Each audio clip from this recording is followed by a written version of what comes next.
욥이 깊은 절망에 빠졌을 때 욥은 가족들과 친척들 또한 가장 친한 친구들에게도 버림을 받는 모습을 볼 수 있습니다. 모두에게 버림받은 그 순간에 욥은 자신을 버리지 않으실 구원자를 바라봅니다. 완전한 의인으로서 고난받고 죽으신 예수 그리스도는 모든 고통받는 의인의 대변자가 되시는 분이십니다.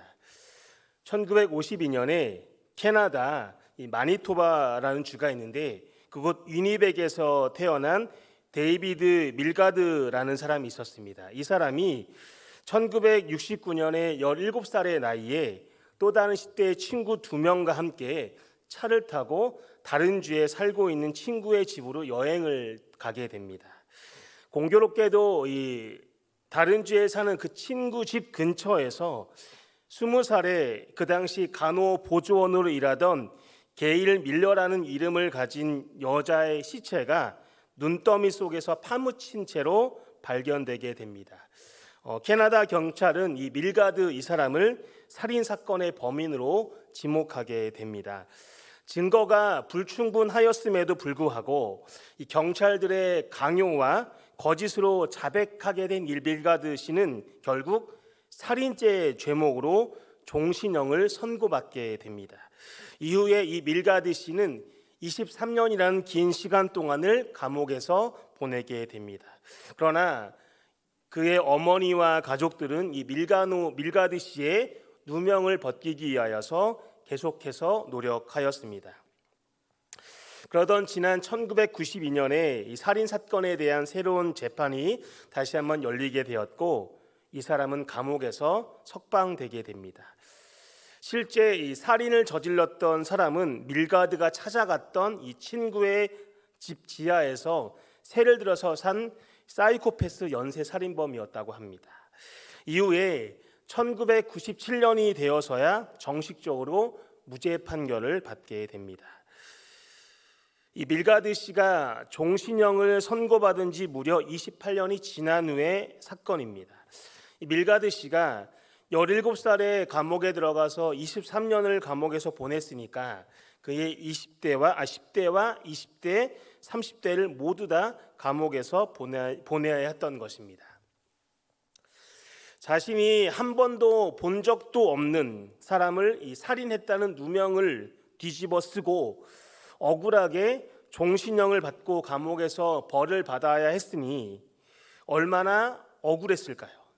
심지어 이 감옥에 있는 동안에 이 밀가드 씨는 다른 수감자들로부터 성적인 학대를 당하게 됩니다. 이 사실이 너무 억울했고 감옥살이는 견딜 수가 없어서 무려 2번이나 탈옥을 시도하게 되고 여러 차례 자살을 시도하는 등 여러 가지 어려움을 겪어야만 했습니다. 그러나 이미 지난 30년간 세상 모두가 이 밀가드 씨를 살인마라고 정죄하였고 심지어 그들과 가까운 친구들, 이웃들까지도 다 그 사람을 혐오하게 되었던 것입니다. 이 밀가드 씨의 가족들도 살인마의 가족이란 오명을 뒤집어 쓰고 사회에서 온갖 수모를 당하게 됩니다. 얼마나 억울한 일입니까? 비록 밀가드 씨 정도는 아니지만 우리도 이 세상을 견디고 살아가다 보면 분명 억울한 일들을 경험하게 됩니다. 예를 들어서 회사에서 땀을 흘리고 열심히 일했는데 내가 아닌 다른 사람이 그 공로를 인정받기도 합니다. 잘못된 정보나 오해로 인하여서 다른 사람들에게 부당하게 비난당하기도 하죠. 제가 양육하는 우리 학생들 중에는 자신이 하지 않은 일로 선생님에게 이 처벌을 받게 되는 경우나 오해로 인해 꾸중을 듣기도 합니다. 진짜 억울한 것은 그 어느 누구도 우리의 말을 믿어주지 않고 우리가 잘못했다고 욕할 때가 아닐까요? 무엇보다 평소에 우리와 가까웠던 주변 사람들이 우리들의 말을 믿어주지 않고 우리를 정죄할 때 우리 마음은 참으로 억울할 겁니다.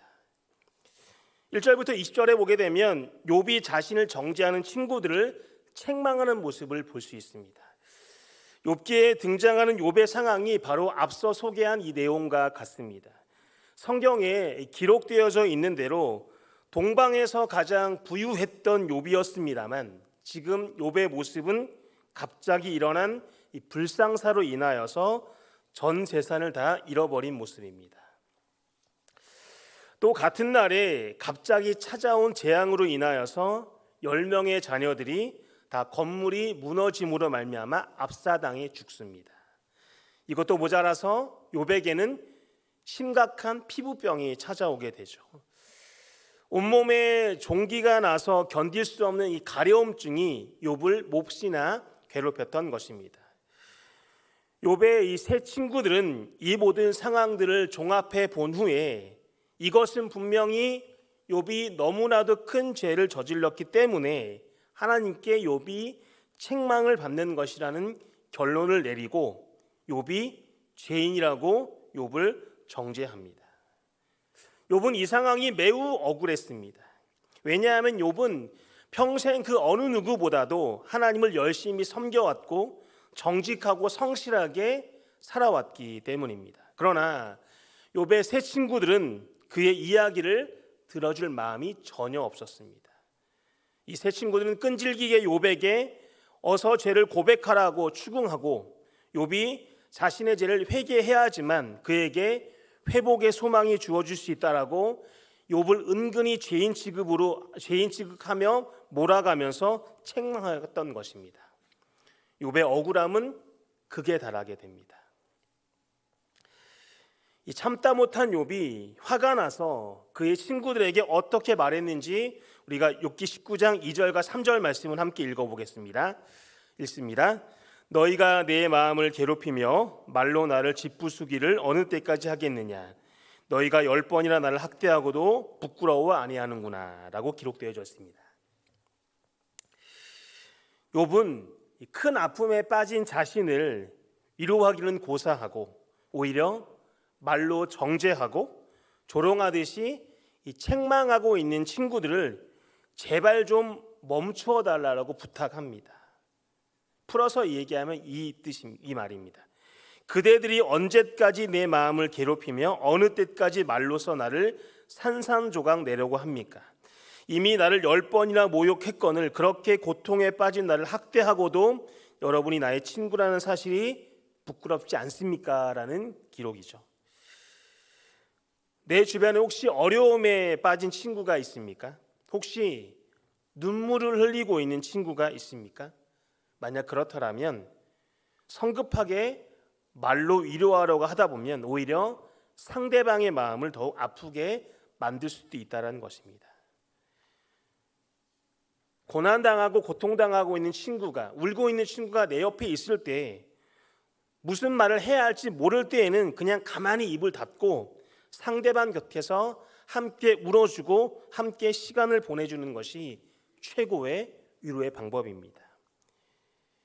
욥의 친구들은 욥을 위로한답시고 욥에게 자꾸만 해결책을 제시하였지만 오히려 그것이 날카로운 가시가 되어서 욥의 영혼을 찔렀습니다.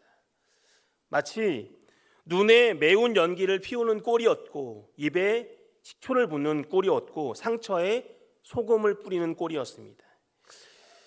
욥의 친구들에게 바라는 것은 단 한 가지뿐이었습니다. 친구들아, 나를 그만 책망하고 정죄하지 말아다오. 다만 나를 불쌍히 여겨주겠니? 라는 욥의 말입니다.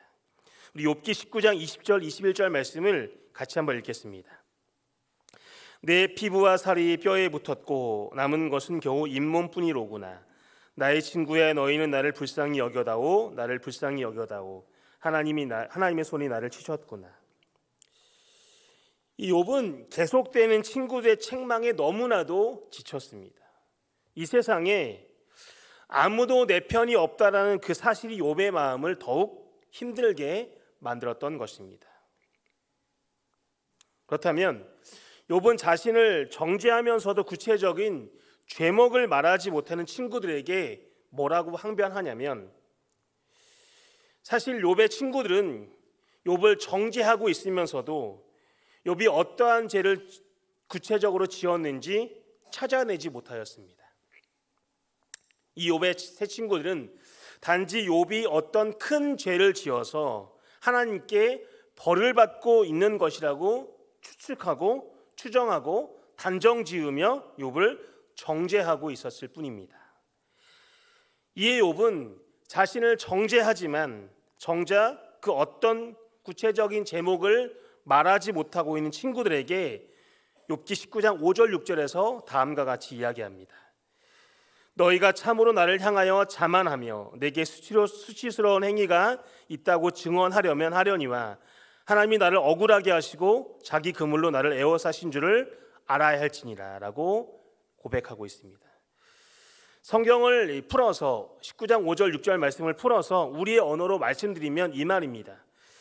자네들 생각에는 자네들이 나보다 더 나은 사람인 것처럼 느껴질 것이고 내가 겪는 이 모든 고난도 내가 지은 죄를 증명하는 것으로 생각하겠지만 그러나 자네들이 이것만은 알아야 한다네. 나를 궁지로 몰아넣으신 분은 하나님이시고 나를 그물로 덮어 씌우신 분도 하나님이시라는 그 고백입니다. 욥은 그의 세 친구들이 어떤 근거도 없이 자신을 정죄하고 있으며 이는 우리는 의인이고 욥 너는 죄인이라는 식의 교만하고 자만한 행위라고 욥은 그의 친구들을 책망하게 됩니다. 욥은 그의 친구들이 명확하고 구체적인 죄를 아는 것도 아니면서 마치 자기 자신을 죄인처럼 취급하여 자기를 수치스럽게 만들고 있다라고 이야기하면서 이는 근거 없는 비난이고 비판이라고 항변하게 됩니다. 욥은 친구들이 주장하는 것처럼 자신이 어떤 잘못을 저질러서 그에 대한 심판과 벌로서 이런 재앙을 당하고 있는 것은 분명히 아니라고 말했습니다. 그와 동시에 욥은 하나님께 자신을 억울한 상황 속에 집어넣으셨고 마치 하나님께서 사냥꾼이 펼쳐놓은 함정에 빠진 사냥감처럼 그를 그물에 가두셨다라고 말합니다. 즉 욥은 왜 하나님께서 특별히 잘못한 것도 없는 또한 엄청난 죄악을 저지른 적도 없는 자신을 이와 같은 공경에 빠뜨리셨는지 이해할 수 없다는 마음을 하나님 앞에 솔직하게 내비치고 있는 것입니다. 사실 욥이 가진 것이 많은 부자였을 때에는 욥 주변에는 많은 사람들이 함께 있습니다. 함께 하였습니다. 그러나 이제 욥이 그 전 재산을 다 잃고 큰 고난을 당하게 되자 그의 주변의 모든 사람들이 욥을 철저하게 외면합니다. 욥의 형제들조차 욥을 떠나갔고 그의 친척들은 욥을 버렸고 그의 가까운 친지들과 친구들은 그를 잊어버리게 됩니다. 욥의 이 남아있던 종들도 욥을 마치 낯선 사람처럼 여기듯 대하고 이제는 욥이 불러도 대답조차 하지 않는 모습을 볼 수 있습니다. 욥을 완전히 무시한 겁니다. 심지어 욥기 19장 17절 말씀을 보게 되면 욥의 아내는 욥이 살아 숨쉬는 것조차 싫어하였고 그의 형제들은 욥을 역겨워했습니다. 욥기 19장 13절에서 19절 말씀 우리 한 목소리로 같이 읽도록 하겠습니다. 나의 형제들이 나를 멀리 떠나게 하시니 나를 아는 모든 사람이 내게 낯선 사람이 되었구나. 내 친척은 나를 버렸으며 가까운 친지들은 나를 잊었구나. 내 집에 머물러 사는 자와 내 여종들은 나를 낯선 사람으로 여기니 내가 그들 앞에서 타국 사람이 되었구나. 내가 내 종을 불러도 대답하지 아니하니 내 입으로 그에게 간청하여야 하겠구나. 내 아내도 내 숨결을 싫어하며 내 허리의 자식들도 나를 가련하게 여기는구나. 어린 아이들까지도 나를 업신여기고 내가 일어나면 나를 조롱하는구나. 나의 가까운 친구들이 나를 미워하며 내가 사랑하는 사람들이 돌이켜 나의 원수가 되었구나. 이게 무슨 말입니까? 다 욥을 떠나갔다는 겁니다.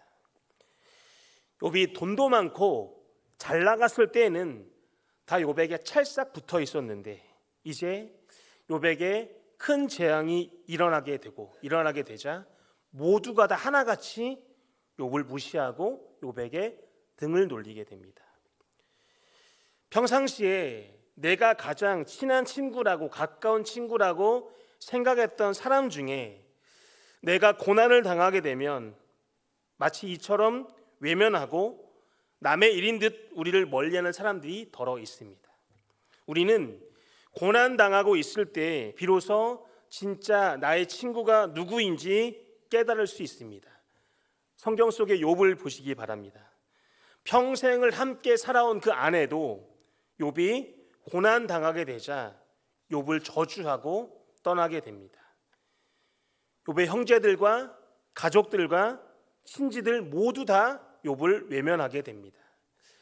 욥이 부자였을 때에는 그의 곁에 어떻게든 머물러 있으려고 서로 애를 쓰더니 이제는 욥이 고난받게 되자 남 대하듯이 철저하게 욥을 외면하게 됩니다. 이 사람들이 언제 다시 욥에게 돌아가는 줄 아십니까? 욥기 42장 11절에 가서 하나님께서 욥을 모든 공경에서 돌이키시고 그에게 이전의 모든 소유보다 갑절이나 주셨다는 소식을 듣게 되자 이제서야 욥에게 돌아갑니다. 우리 욥기 42장 10절과 11절 말씀 같이 한번 읽겠습니다. 욥이 그의 친구들을 위하여 기도할 때 여호와께서 욥의 공경을 돌이키시고 여호와께서 욥에게 이전 모든 소유보다 갑절이나 주신지라. 이에 그의 모든 소유와 형제와 자매와 이전에 알던 이들이 다 와서 그의 집에서 그와 함께 음식을 먹고 여호와께서 그에게 내리신 모든 재앙에 관하여 그를 위하여 슬퍼하며 위로하고 각각 키스타 하나씩과 금고리 하나씩을 주었더라 라고 기록되어져 있습니다. 욥의 가족들도 또한 그의 형제와 자매들도 욥이 재앙당할 때에는 욥을 멀리하다가 다시금 하나님의 은혜로 말미암아 욥이 회복되고 부자가 되니까 욥의 재산과 돈과 환경을 보고 욥을 다시 찾아왔다는 말입니다. 우리가 인생의 어려움과 고난을 당할 때 비로소 진짜 나를 위해서 위해주는 사람이 누구인지 그때는 분명 분별할 수 있습니다. 힘들 때, 내가 억울한 일을 당할 때 내 곁에 끝까지 함께 남아있는 사람이 진짜 친구입니다. 그런데 성경 속의 욥의 처지를 한번 생각해 보시기 바랍니다. 가족도 형제들도 자매들도 친지들도 다 떠나갔고 오직 3명의 친구만이 욥 곁에 남았습니다. 7일 동안에 한마디도 하지 않고 욥과 함께 욥이 당한 일에 슬퍼하면서 함께 울어준 아주 고마운 친구들입니다. 그런데 결국 8일이 넘어가게 되자 욥을 맹렬하게 비난하고 책망하고 그런 모습을 보입니다. 심지어 욥을 정죄하게 됩니다. 그때 욥의 마음은 얼마나 크게 무너졌을까요? 마지막 내 곁에 남은 이 3명의 친구들마저도 나를 믿어주지 못하는구나. 아마도 세상이 다 무너지는 심정이었을 것입니다. 욥은 이제야 깨닫게 되었습니다. 이 세상에는 내가 믿고 의지할 수 있는 사람이 단 한 사람도 없구나라는 사실을 비로소 욥은 깨닫게 됩니다. 이 세상에 그 누구도 그 무엇도 의지할 수 있는 대상은 없다는 것을 말합니다. 우리가 평상시 즐겨 부르는 찬양 중에 이런 가사에 찬양이 있습니다. 사람을 보며 세상을 볼 때 만족함이 없었네. 나의 하나님 그분을 볼 땐 나는 만족하였네. 저기 빛나는 태양을 보라. 또 저기 서 있는 산을 보아라. 천지 지으신 우리 여호와 나를 사랑하시니 나의 하나님 한 분만으로 나는 만족하겠네. 여러분, 이 찬양의 고백을 신뢰하십니까? 욥이 자기 억울함을 풀어줄 구원자를 본문 21절에서 29절 가운데 소망하게 됩니다. 욥은 그때야 깨달았습니다. 지금 이 큰 재앙을 당하고 있는 나에게 정말 필요한 존재는 바로 나를 이 큰 재앙으로부터 건져 주실 수 있는 유일한 분, 바로 구원자 예수 그리스도라는 사실을 깨닫게 됩니다. 욥은 자기의 가장 가까운 아내도 형제들도 자매들도 친지들도 다 떠나가는 모습을 경험하게 됩니다. 마지막으로 남아있던 이 3명의 친구들조차 전부 욥에게 등을 돌려버립니다. 이 세상의 모든 사람들이 다 욥을 버리고 떠나갔을 때 욥은 자신에게 남은 유일한 소망이 있음을 깨닫게 됩니다. 바로 자신에겐 아직 구원자 예수 그리스도께서 함께 계신다는 사실이었습니다. 우리 욥기 19장 25절에서 27절 말씀 한 목소리를 읽도록 하겠습니다. 내가 알기에는 나의 대속자가 살아계시니 마침내 그가 땅 위에 서실 것이라. 내 가죽이 벗김을 당한 뒤에도 내가 육체 밖에서 하나님을 보리라. 내가 그를 보리니 내 눈으로 그를 보기를 낯선 사람처럼 하지 않을 것이라. 내 마음이 초조하구나 라고 기록되어져 있습니다. 비록 욥은 엄청난 재앙을 당하고 있었지만 그 가운데서도 하나님의 살아계심을 인정하였던 것입니다. 욥은 고통 중에도 믿음을 포기하지 않았습니다. 끝까지 하나님을 믿음으로 붙들었던 것입니다. 비록 자신의 이 모든 아픔과 고통을 허락하신 이도 하나님이시지만 그분은 정의로우시기 때문에 욥은 하나님을 자신의 변호인이자 재판관으로 나오시기를 요청하면서 그의 상황과 심경을 변호하시고 의롭다고 판단하실 것이라고 소망하게 됩니다. 이처럼 욥은 자신이 당하고 있는 극심한 고통과 아픔 그리고 재앙과 문제를 해결하실 분은 오직 하나님이심을 고백하게 됩니다. 욥은 주님이 마침내 이 땅에 서실 것이라는 표현을 통하여서 장차 하나님께서 자기를 변호하고 자신의 억울함을 풀어주시기에 나타나실 것이라는 믿음을 굳게 붙들었습니다. 같이 읽었던 27절의 욥이 내 마음이 초조하구나 라고 말하는 것은 욥이 간절하게 그날이 오기를 사모하고 있다는 그 표현입니다. 내가 심판자로 이 세상에 임하실 하나님을 직접 배울 생각을 하니까 내 애간장이 다 녹는다라는 그 표현입니다. 욥이 큰 절망과 낙담 가운데서도 하나님을 직접 대면하고자 하는 커다란 열망을 가지고 있었음을 알 수 있습니다. 이 세상의 모든 사람들이 나에게 등을 돌려도 세상 끝까지 우리와 함께하는 친구가 내 곁에 계십니다. 그분이 바로 우리 구주 예수 그리스도이십니다. 예수님은 친히 우리들을 주님의 친구라고 부르셨습니다. 세상 친구들은 다 우리를 버려도, 나를 버려도 나의 친구 되신 우리 예수님은 영원토록 우리를 버리지 않으십니다. 이 사실을 믿으시기 바랍니다. 그분은 세상 끝까지 우리와 함께 하시겠다라고 지금도 약속하고 계십니다. 창세기 88장, 찬송가 88장 내진정 사모하는 그 찬양의 고백처럼 온 세상 날 버려도 주 예수 안 버려 끝까지 나를 돌아보시니 또한 내 마음이 아플 적에 큰 위로가 되시며 나 외로울 때 좋은 친구라 주는 저산 밑에 백합 빛나는 새벽별 이 땅에 비길 것이 없다는 그 고백이 여러분의 고백이 되어지길 소원합니다. 욥이 그토록 간절히 찾았던 대속자 구원자 그분이 이 세상에 오셨습니다. 그분이 바로 우리의 예수 그리스도이십니다. 예수님은 우리를 모든 재앙과 고통과 아픔과 눈물에서 구원하시기 위하여서 몸소 인간의 몸을 입고 우리의 모든 죄악과 저주를 대신 짊어지시기 위하여서 십자가에 달려 돌아가셨습니다. 그로 말미암아 이제는 욥과 같이 억울한 고난을 당하는 자도 욥의 세 친구들이 이야기한 대로 죄로 말미암아 죄값으로 심판을 당하는 그 자들도 구원자 예수님으로 말미암아 죄사함을 받고 구원을 받을 수 있는 길이 열리게 되었던 것입니다. 오늘 예배 자리에 나온 사랑하는 성도 여러분, 우리들은 억울한 일 또는 고난을 겪을 때 누구를 의지하려고 합니까? 사람을 보며 세상을 보면 만족감을 얻을 수 없습니다. 오직 하나님만이 우리의 모든 아픔을 치유하시고 우리를 재앙과 고통으로부터 구원하실 수 있으십니다. 욥은 까닭 모를 고난을 겪으면서도 자신의 억울함을 풀어주실 구원자를 참고 기다렸습니다. 그리고 하나님은 욥과 같은 모든 이들을 구원하시기 위하여서 독생자 아들 예수 그리스도를 이 땅 가운데 보내주셨습니다. 예수님께서 우리를 구원하시기 위해 사람의 몸을 입고 이 땅에 친히 오셨다는 겁니다. 그분께 나아가시기 바랍니다. 그분의 이름을 부르고 그분만을 의지하시기 바랍니다. 예수 그리스도가 우리의 모든 억울함을 갚아주시고 우리를 모든 고통과 재앙으로부터 구원하신다는 그 벅찬 위로와 생생한 소망으로 살아가는 저와 여러분 한 분 한 분 되시기를 주님의 이름으로 축복합니다. 기도하겠습니다.